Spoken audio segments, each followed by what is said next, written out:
¿Qué tal? ¿Cómo les va? Bienvenidos a una emisión especial de ADTV, esta vez, ¿sí? Como saben, acá estamos Diego Ortega, Sebastián Porrini, y hoy tenemos el placer y el agrado de tener un invitado especial, el profesor licenciado doctor Guasardi, casi doctor. Estamos haciendo una emisión especial del canal. Hoy no vamos a hablar de la última página, no vamos a hablar de Con el hilo de Ariadna. Vamos a hacer algo que ojalá podamos seguir haciendo en futuras entregas, que es presentar humildemente un libro que acaba de salir, editado por Sofía Casa Editorial, Pensar la lingüística, ¿sí? Claves desde una perspectiva gramatical, de los profesores Ariel Guasardi y Sebastián Porrini. A Sebastián ya lo conocen, a Ariel humildemente hay que presentarlo y tomarse su tiempo porque tiene un enorme recorrido en el ámbito educativo, tanto en el nivel primario, secundario, superior, universitario. Es un excelente investigador del área de lingüística, literatura y sobre todo los enfoques que se dedican a hacer el empalme con la didáctica también, ¿sí? Es decir, la enseñanza de la formación en lectoescritura, etcétera. Y como saben, Sebastián, además de ser el co-conductor de los ciclos que sacamos en el canal, es un gran lingüista, ¿sí? Tiene varias publicaciones en ese sentido.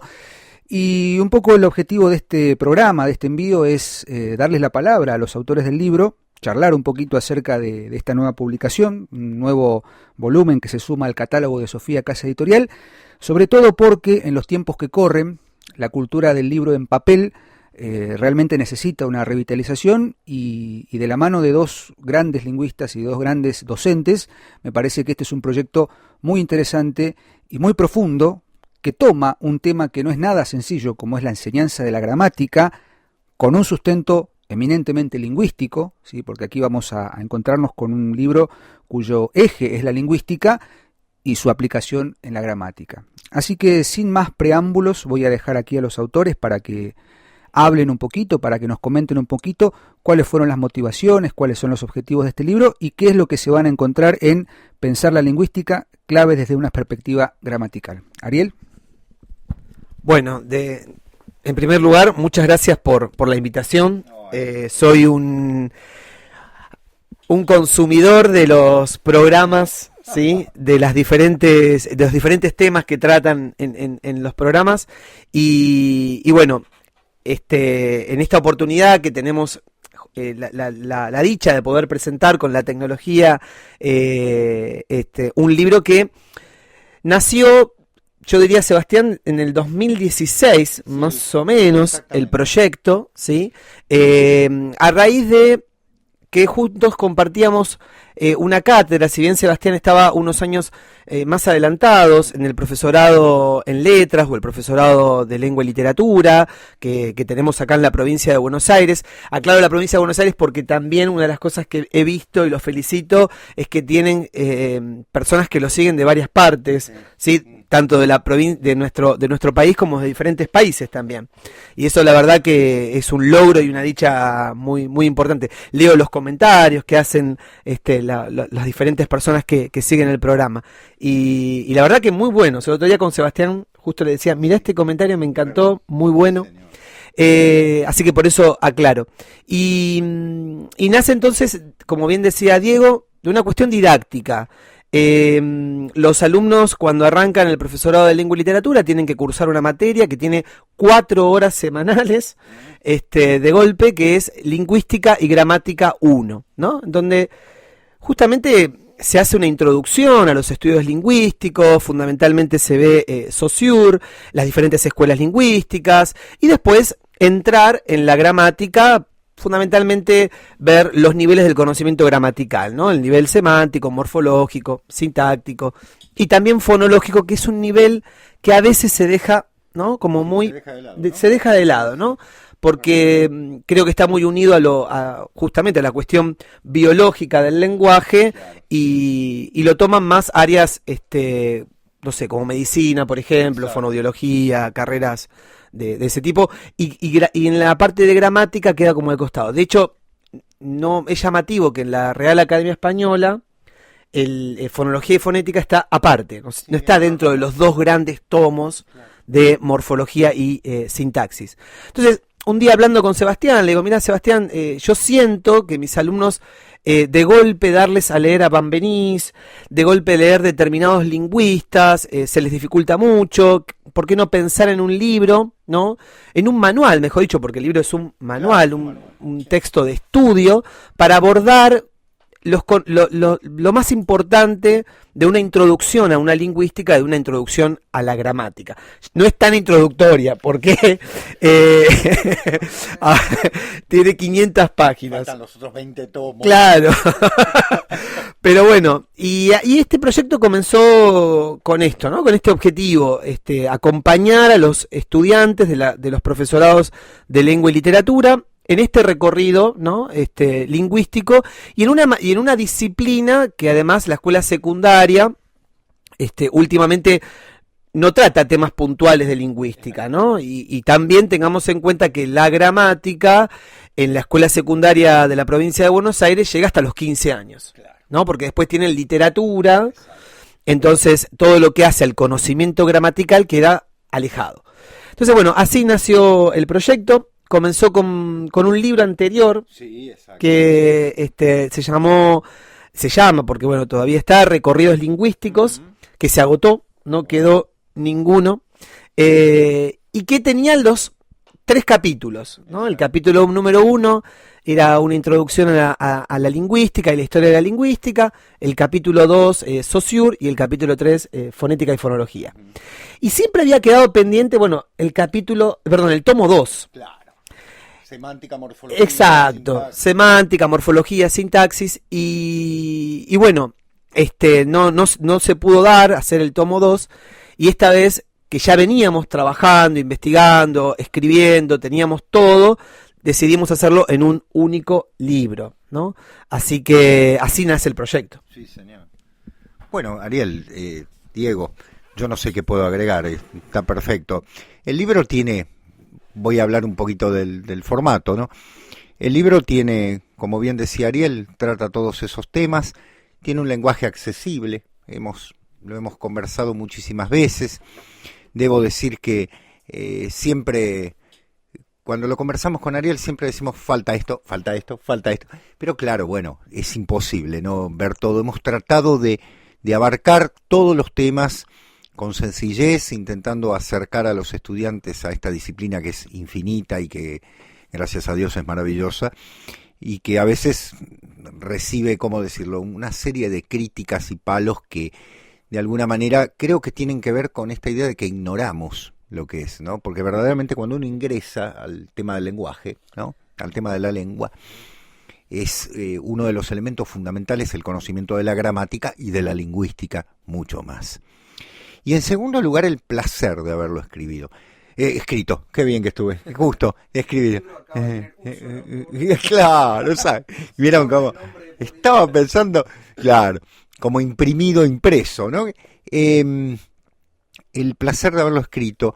¿Por qué? Porque fue un placer escribirlo con Ariel, ya que nos mantenemos en un contacto muy estrecho en ese sentido. Si bien cada uno de nosotros se largaba a escribir un capítulo o parte de un capítulo, inmediatamente nos revisábamos el uno al otro, agregábamos, nos criticábamos, porque creemos que la crítica siempre es favorable, ¿no es cierto? Ninguno de los dos va a querer destruir el trabajo del otro, sino todo lo contrario, es para acrecentarlo, para mejorarlo. Y en ese sentido, bueno, tengo una enorme alegría, ¿no?, por la presentación de este libro, que espero, bueno, sea útil, ¿no?, que acerque a los estudiantes y también, Ariel, ¿por qué no?, aquel que es curioso, ¿no? Por supuesto. Porque lo hemos redactado de una manera que intentamos mostrar todo un mundo del lenguaje que desde un carácter científico, pero acercándolo al público. Te paso, Ariel. Tener en cuenta, siempre insistimos en esto, ¿no? El lenguaje es algo que nos antecede, o sea, está mucho antes, venimos al lenguaje, venir al mundo, venir al lenguaje, ¿no? Y cuando nos vamos de este mundo, el lenguaje continúa. Y desde las diferentes corrientes, las diferentes teorías, el lenguaje también es aquello que nos hace humanos, ¿no? Pensamos con lenguaje, no pensamos con lenguaje, aún en el silencio el lenguaje habla. Y todo aquel que estudia, que emprende los estudios, como es una carrera que se dedica al lenguaje, como el profesorado en lengua y literatura, o la licenciatura en letras, o el profesorado en letras, o en España que se llama filología, ¿no? Se le llama filología. Es entrar ahora a estudiar la estructura de ese lenguaje que uno habla y que uno domina, ¿no?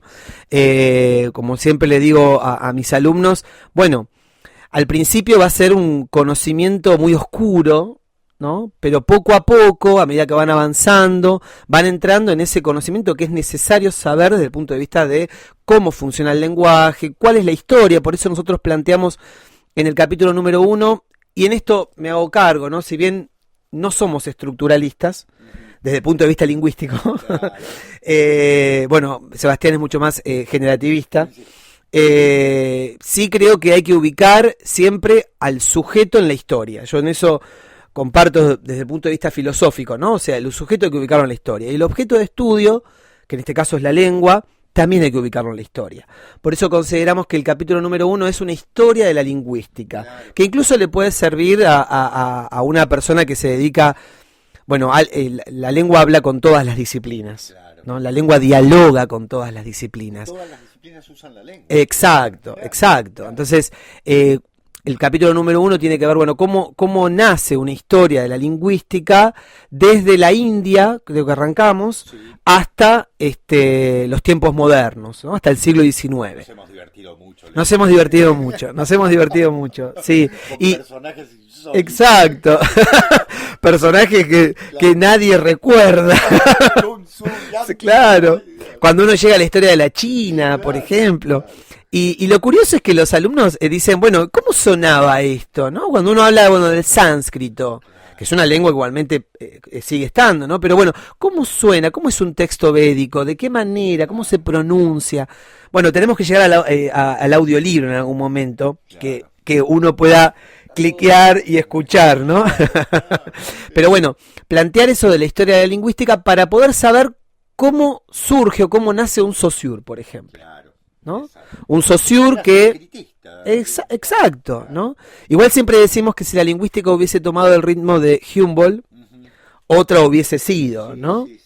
Pero por eso si uno lo toma de manera cronológica el libro, el capítulo número 1 arranca con ubicar el objeto de estudio en la historia, el capítulo 2 ya nos centramos en Saussure, ¿sí? Que creemos que para poder hacer una crítica a las corrientes lingüísticas que siguieron durante todo el siglo XX y actualmente en el siglo XXI se sigue, gracias a Dios, teorizando sobre lingüística, uno tiene que conocer, para criticar o no, tiene que conocer a quién está criticando, ¿no? Entonces, Saussure es el fundador, es la clave, es el que le da el carácter científico, ¿no? O sea, por eso hablamos de el padre de la lingüística moderna, ¿no? Es el que le da ese sustento. Bueno, por eso en el capítulo número 2 planteamos Saussure y las escuelas que siguieron a Saussure, ¿no? Un lingüista que hoy en día a veces no se habla mucho es Hjelmslev, ¿no? Y nosotros, bueno, lo pusimos, le dimos importancia, exacto, Cosserius, Martinet, todos los grandes lingüistas que van a seguir a Saussure. Por supuesto, no llegamos a desarrollar en el tomo número 1 las corrientes generativistas, o sea, no, claro, la lingüística generativista y la lingüística funcionalista, claro, ¿no? Eso sería son dos monstruos que hay que dedicarle. Su momento Sebastián ya le dedicó bastante, tiene varios libros publicados en pensar la gramática desde una lingüística generativista junto con Diego. Así que bueno, este es el acercamiento para como decía Sebastián, un alumno que comienza sus estudios en el área lingüística, y por supuesto para aquel que tenga en sus estudios la lengua como eje, ¿no? Como decía Sebastián, es un vocabulario, si bien técnico, pero también pensado para alguien que se introduce en los estudios lingüísticos. Yo quisiera hacer algunas preguntas, por supuesto. Los expertos y los autores del libro son ellos, así que conocen muy bien el material, pero acá hay un subtítulo que es Claves desde una perspectiva gramatical, y humildemente como colega del área, me toca enseñar también en el nivel superior, lingüística aplicada, sintaxis y demás, considero que esto es una osadía, una toma de postura, un decisionismo muy marcado, por parte de Ariel y de Sebastián, el hecho de considerar que es esencial en la formación lingüística de un estudiante de letras o de lingüística o de inclusive de magisterio, ¿no? Para maestros, pero me hace un ruido interesante la palabra gramatical, porque como ustedes saben, el gran dilema, que ya no sé si es un dilema o una postura, es considerar que la gramática, sobre todo oracional, está perimida, ¿no? Es decir, estamos en una, ¿cómo decirlo?, en un paradigma pedagógico, filosófico, epistemológico, que es el enfoque comunicacional de la lengua. Entonces, desde la década del 80 al 90, esta parte, se ha hecho un trabajo muy fino y muy desagradable para desmantelar la enseñanza de la gramática oracional. Me gustaría saber cuál es la postura que ustedes tienen y qué postura toman en el libro en esa coordenada entre gramática sí, gramática no. A ver, esto es acá. Mira, Diego y Ariel, en principio, dos cosas. La primera, ¿por qué? Porque la gramática antecede a la lingüística. La antecede no solo históricamente, sino que es el núcleo duro, como decimos entre nosotros, que sostiene a la lingüística. O sea, la sintaxis, la morfología, la semántica y la fonología, como bien decía recién Ariel, disciplina que se deja muchas veces de lado, son la columna central de todo esto. Las reflexiones sobre el lenguaje nacen a partir de un estudio gramatical. En ese sentido, hay que justificarlo no solo históricamente, sino también como elemento central de los estudios del lenguaje. Y en segundo lugar, pensar que la lengua no es solo comunicación. O sea, es un fragmento la comunicación. Es una parte de lo que puede hacer. Yo estaba leyendo la definición que dio de lengua no un lingüista, sino un filósofo, que decía que la lengua no es comunicación, sino aquello que me permite descubrir, es el descubrimiento. Es decir, el lenguaje descubre ciertas cosas. Y en ese sentido es un recordar. Es decir, cuando vamos a la esencia de las palabras, cuando vamos a la esencia del funcionamiento del lenguaje, es inevitable pensar que en esa esencia hay un funcionamiento sintáctico, una razón morfológica, una esencia semántica y una realización fonética, que hacen que todo eso, sumado, dé pie a este constructo abstracto, con perdón de la expresión, esta construcción genial, que de alguna manera, si me permiten, como diría el gran Julio Valderrama, en última instancia es un misterio, ¿no? El lenguaje es uno de los grandes misterios de la humanidad.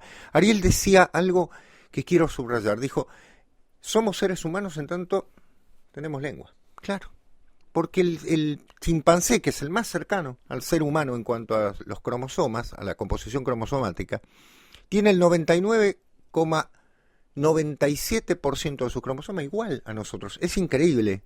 No sé si se dan cuenta de lo que digo. Solo el 0,03 nos diferencia.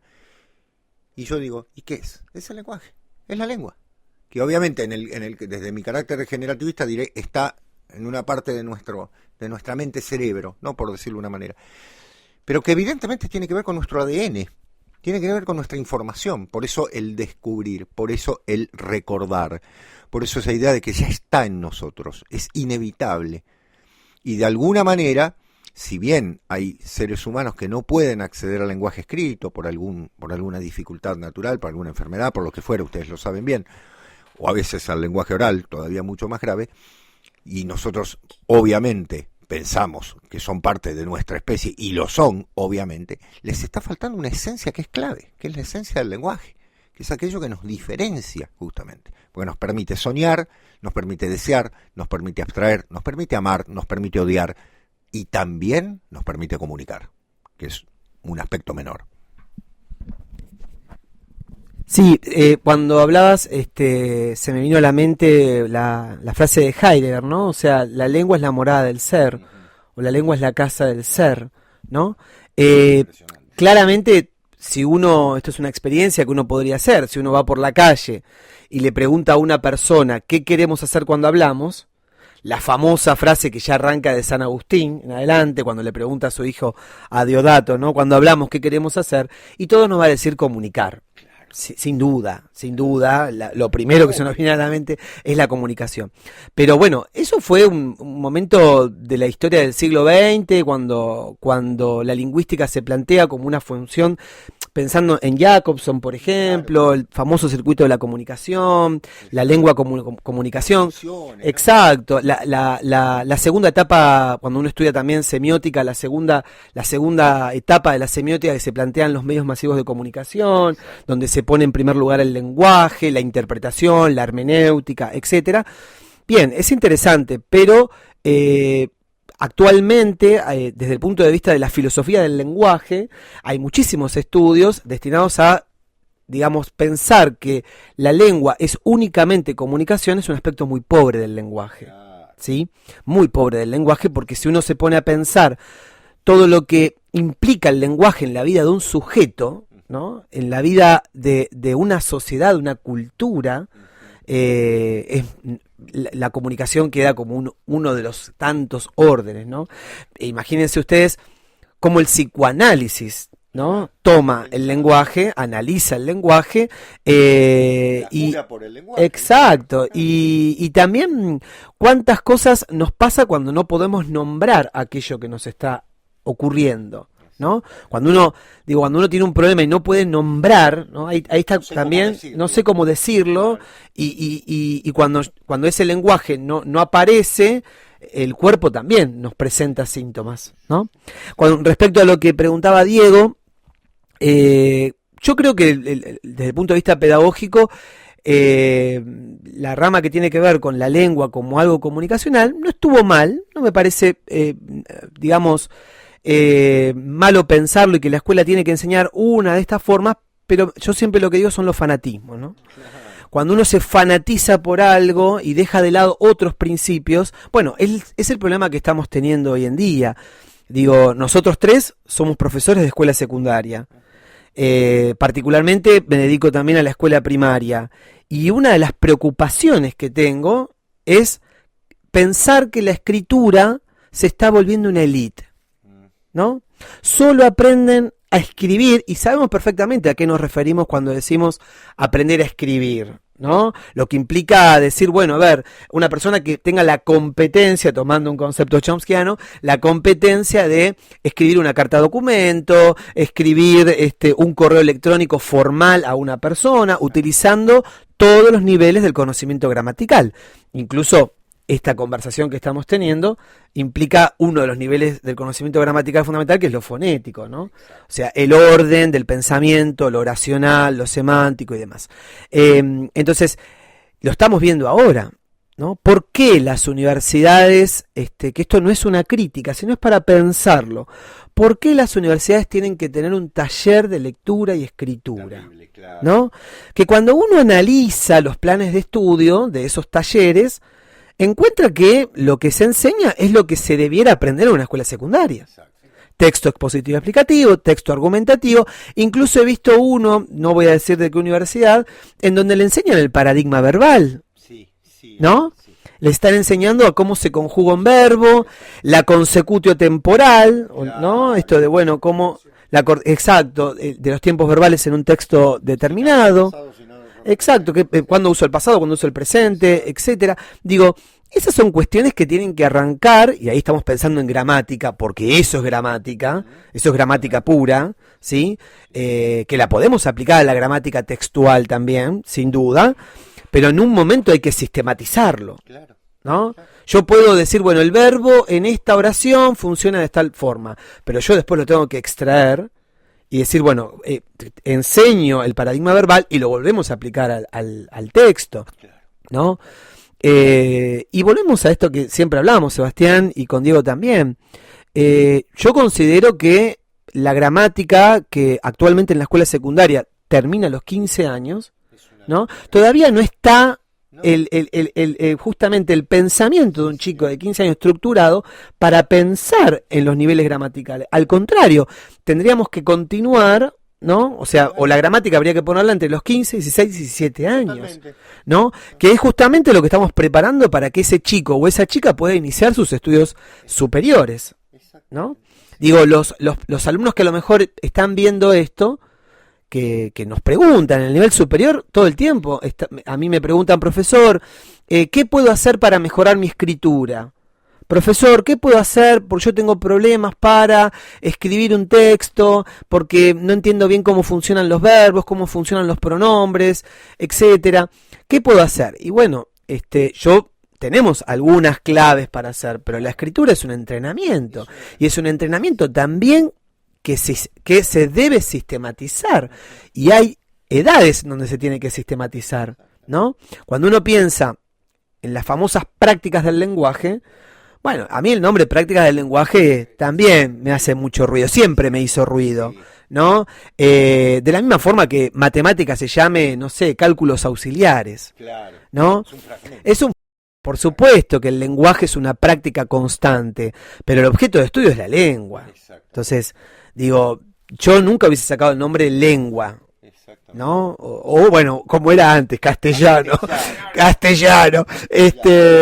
claro, o español, no sé, idioma nacional, como se llamó también, ¿no? Pero digo, el objeto de estudio es la lengua, y ese objeto de estudio lo abarcamos desde todas las miradas posibles. Hoy es importante también, estaba leyendo a un gran sociólogo que vive actualmente, que es Anthony Giddens, que plantea esto de la hermenéutica del diálogo. No nos cerremos tanto, bueno, en una disciplina y solamente desde acá, sino que dialoguemos. Digo, el lenguaje está para eso también. Exacto, para que podamos dialogar y ver de qué manera, desde todas las perspectivas posibles, logramos mejorar la escritura, mejorar la lectura, mejorar la comunicación en todos sus aspectos, ¿no? La comunicación oral y la comunicación escrita, y bueno, siempre también lo recordamos en las clases, ¿no? El profesor de lengua y literatura tiene esta tarea, cuidar la lengua que le es dada por herencia y que la tiene que cuidar porque no me pertenece. Pertenece a una cultura, pertenece a un pasado, pertenece a un pensamiento, como decía Humboldt, ¿no? La lengua como pensamiento. Entonces, sin duda, exacto, sin duda, vamos por el conocimiento gramatical. Vamos a rescatar la gramática. Acá, no sé si logran ver, ¿no? Tenemos las glosas emilianenses, que eso va a despertar después la primera gramática que lo tomamos, ¿no? Un poquito, de Antonio de Nebrija, ¿no? Que para poder escribir esa gramática tenía ya incorporada la gramática latina. Por supuesto. ¿No? Exacto. ¿Y qué están haciendo? Porque si uno mira, por ejemplo, Canal Encuentro, tiene un programa, no sé si seguirá estando, que era Guardianes de la Lengua. Ajá.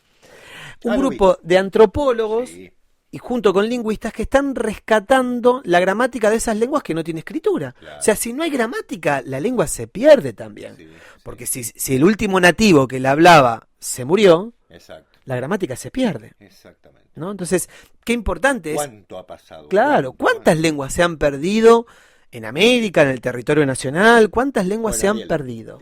Acordate, hablábamos en algún momento, esto incluso es casi anecdótico, pero Georges Dumézil, ¿te acordás que lo conversábamos un día que íbamos? Dumézil aprendió 28 lenguas y muchas de ellas las aprendió para que no se pierdan, porque había 2 hablantes. Entonces dijo, es una barbaridad, y se estudió con esa gente. Y él con sus discípulos hizo lo mismo, les hacía estudiar lenguas que tenían 5 o 6 hablantes, y con eso salvaron lenguas de la zona del Cauca.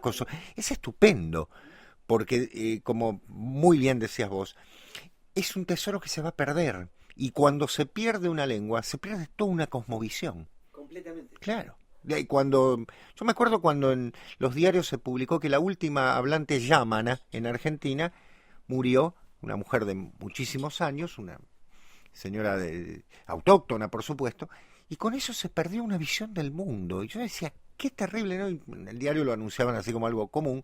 Digo, no solo se perdió una lengua, se perdió todo un mundo que la lengua encierra, ¿no? De alguna manera.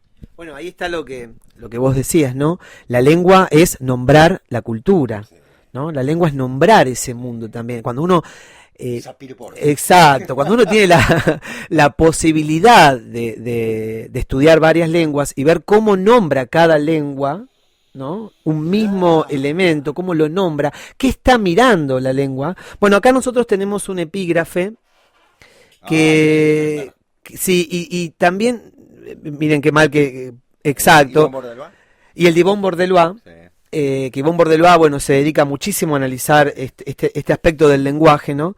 Esta frase que yo les voy a leer, cuando la escogimos con Sebastián, tenía que ver con recordar las caras de los alumnos, y me recuerdo a mí mismo, mirándome, cursando, y de paso le mando un saludo a la profesora Hilda Albano, que fue mi profesora de lingüística general, sentado ahí escuchando a Hilda Albano y no entender, y sentirme como esta frase que dice: si alguna vez un ángel nos hablara de su lenguaje, creo que algunas frases sonarían como 2 por 2 son 13. Claro. Tal cual. Yo cuando leí por primera vez determinados lingüistas, era así, o sea, no. El semema del semantema. Exacto, ¿no? O cuando cuando entendí la diferencia entre el fonema y el alófono. Y yo decía, pero es lo mismo, no entiendo. O el alomorfo. Digo, claro. Digo, ¿por qué se complican tanto? Y era igual a esto, ¿no? 2 más 2 o 2 por 2 era 13.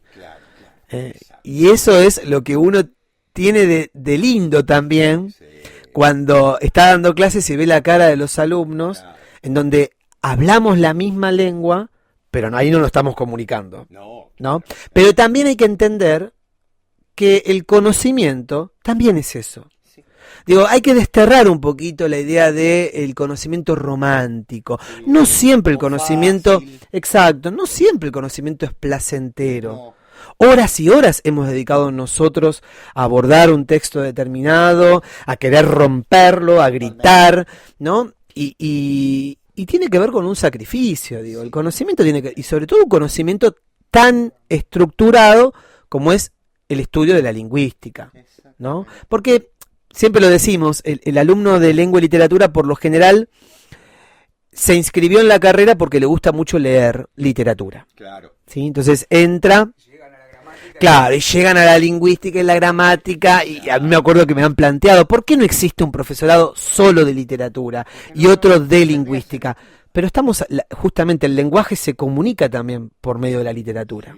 Sí, la literatura es justamente. La literatura es sintaxis. Exacto. Borges y exacto.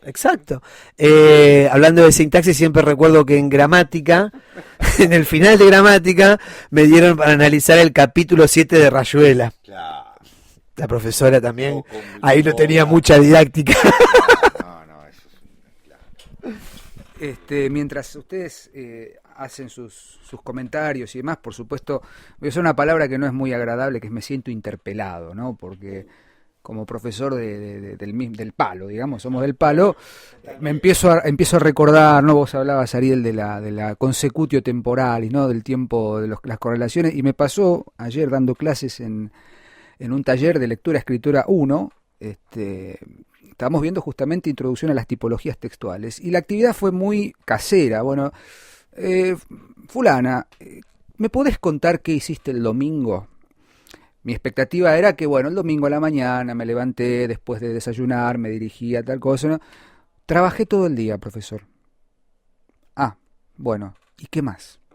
Y está pasando en algo que me gustaría también, como para cerrar, uno trabaja en un ámbito de formador de formadores, ¿no? O sea, de futuros docentes. Y en mi caso, como el de ustedes también, al momento de trabajar una disciplina tan dura como es el sistema de la lengua, y encontrarse de pronto con una respuesta, pobre la estudiante que me respondió, eso no tiene la culpa, pero es de pronto el emergente de una situación que se está dando, que es la inmediatez, ¿no? Ya ni siquiera la comunicación, sino la inmediatez de decir algo y salir del paso. Y un poco lo que plantean ustedes en este libro es ese título, pensar la lingüística, ¿no? Pensar esa ciencia, que como bien decía Ariel, se constituye como tal formalmente a partir de Saussure, pero que después tiene, por supuesto, un desarrollo y unos antecedentes que no son nada, digamos, olvidables, digo, hay que recuperarlos, pero me gustaría que cerráramos esta presentación con algunas reflexiones o algunas posturas sobre esa instancia de nosotros como formadores y de formadores, qué postura tenemos ante un objeto tan complejo como es la lingüística.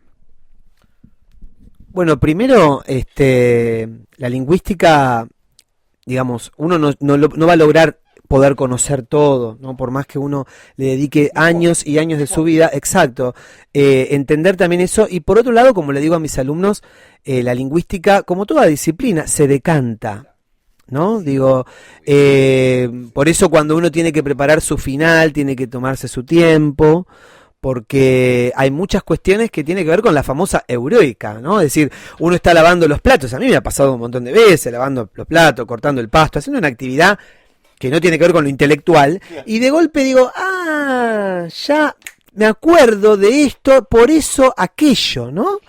Digo, y tomar una frase que a mí me gusta mucho de Jaime Echeverry, que dice, bueno, nosotros vivimos en un mundo muy veloz, sin duda, hoy estamos con esta tecnología que es veloz y que seguramente lo estamos grabando a esta hora y en media hora todo el mundo lo va a poder mirar, pero el conocimiento es un tiempo lento, ¿no? Entonces, ese es el problema que tiene la escuela hoy en día. La escuela va en un tiempo lento, el conocimiento es un tiempo lento, no es un tiempo veloz, ¿no? Tengamos en cuenta que es el tiempo de la ciencia también, ¿no? Es el tiempo de la ciencia. La ciencia, ¿cuántos? Exacto, tenemos el ejemplo de la vacuna. ¿Cuántos científicos le han dedicado su vida a descubrir algo que a lo mejor se murieron y dejaron todo un trabajo hecho que el que le siguió pudo agarrar eso y terminarlo, ¿no? O sea, es un trabajo de mucho tiempo. Creo que tenemos un problema con el tiempo, y cuando digo tengo un problema con el tiempo, voy a tomar tu mismo ejemplo que estabas recién dando, ¿no? ¿Qué pasó con el futuro perfecto en nuestra lengua común? No lo usamos. No lo usamos. Cuando alguien dice, voy a cocinar un pollo, iré. Claro, o cuando llegue a casa te voy a mandar el correo. No digo te mandaré el correo. De hecho, si alguien dice, claro, Sebastián, hoy a la noche cuando llegue cocinaré un pollo. Sebastián me mira y dice, qué persona culta. Y yo, exacto, digo, exacto. Una vez con una amiga, una gran amiga, justamente dijimos, bueno, tratemos de por una hora usar los tiempos verbales correctamente. O sea, ¿cómo nos costó? Y ella es de filosofía y yo vengo del área de letras. Entonces hablábamos tratando de, por supuesto, usar el futuro y caía la perífrasis verbal, ¿no? Digo, también el lenguaje ahí nos está diciendo, ojo, ¿qué pasa con ese presente inmediato que tenemos? Sabemos que el presente tiene millones de usos, ¿no? El presente con valor histórico, el presente futuro, el presente de mandato, etcétera. Pero también habría que escuchar ahí qué nos pasa, que vivimos en un eterno presente, ¿no? Y por eso el presente es una inmediatez, ya. Que no es el carpe diem, no es el tópico del carpe diem. Pero digo, bueno, pensando en esto, ¿no? Yo, cualquier estudiante de un profesorado, que además hay que entender que el docente de cualquier disciplina, toda la vida se tiene que estar especializando o estudiando, ¿no? Los estudios que pueden durar 4 años, 5 años, depende de la carrera, es, digamos, la salida, ¿no? O sea, la formación, el piso, pero después viene todo lo otro, ¿no? Yo no puedo Exacto, yo particularmente no puedo concebir, y por ahí parece antiguo, un profesor de lengua y literatura que no tenga biblioteca, o un profesor de lengua y literatura que no se compre libros, o un profesor de literatura que no lea libro o en formato, como hablábamos recién, del ebook, ¿no? Digo, esto forma parte de nuestra formación constante y de la pasión por una disciplina. Particularmente los tres, que no se da en muchas personas que se han dedicado a las letras, amamos tanto la lingüística como la literatura. Sí, ¿No? Son hermanas. Y yo tengo un tercer amor. Claro, son amantes, para mí son amantes. Y otro amor de mi vida es la filosofía, Claro. ¿no? Que dialogan constantemente. Tenemos esa dicha, ¿no? Hay algunos que les apasiona mucho más la literatura y la lingüística, bueno, yo creo que hay que volver a retomarlo, Sí. hay que darle su tiempo, y hay que abrirle la puerta como toda amiga para que venga y nos acompañe en las discusiones que forman parte de nuestra vida diaria y de nuestra forma de ser en el mundo. Sí, exactamente. Exacto. Bueno, lo último, soy brevísimo. Vos usaste un término, Ariel, tan maravilloso que lo voy a retomar para los que vayan a leer el libro y sobre todo para los estudiantes. Van a entrar en crisis, dijo Ariel. Muy bien. La palabra crisis, saben ustedes que en castellano, me pongo etimológico, dio criba, que significa donde se filtra algo. Entonces, entrar en crisis está bueno. Es un hecho positivo. ¿Qué quiero decir con esto de que es un hecho positivo? Ustedes me van a decir, está loco, estar en crisis. No. Es el momento de la educación, la crisis. Es decir, el momento en el que empiezo a filtrar el conocimiento y queda arriba lo que tiene que quedar y se filtra lo que tiene que irse.